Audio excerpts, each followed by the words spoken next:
Howman, you're my close friend and colleague. Did Harry Reid know that he was going to be quoted after that interview you had with him in which he used the term about light-skinned African Americans and he used the word Negro? Did he know when he sat there with you guys that he would be quoted in your book saying what he did? Chris, as with all the other interviews in our book, we have not spoken about who we've interviewed for the book, and we've not confirmed anywhere that we've spoken with Harry Reid for the book. So I'm not going to have much more to say about that, except to say that it's not clear to me how it is that if we had interviewed Harry Reid, it's not clear to me how the fact, how what his view was about whether the conversation was, what the status of the conversation was, whether that's exculpatory in some way. I mean, what has upset people is that these are his views. As I say, we've not said whether I'm only asking you, not. John, you missed my question. It was really simple.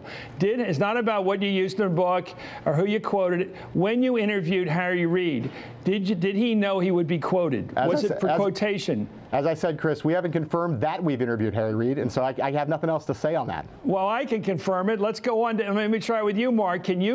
Was Harry Reid, the majority leader, aware that you could tape and use what he said in the interview you had with him, or was he under some other knowledge, some other belief?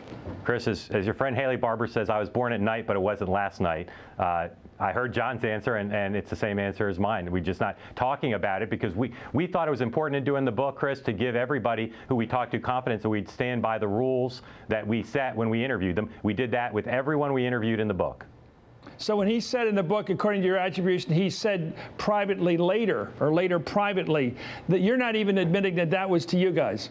We're not talking about what we did to who we interviewed for the book. So this is where it's going to stand. You never had an interview with Harry Reid. Well, we're just not saying whether we did or not. Because, again, we're not doing it to be cute. And we're not doing it out of some false sense of responsibility or not. We're doing it because we promised all of our sources the same thing. Here's the problem. If he was quoted by you guys, and you're not saying you quoted him, there must be some reason why you're not saying you quoted him if you did. Is there a reason?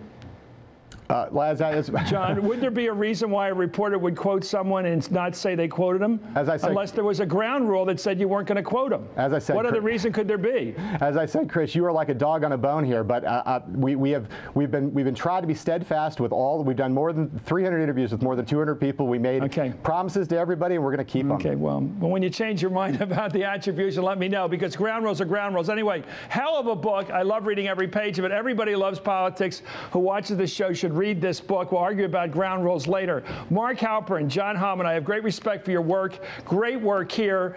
The name of the game is Game Changer. May you knock Going Rogue off the top of the bestseller list. Up next, the Hardball Sideshow. Thanks, Chris. You're watching Hardball, only on MSNBC.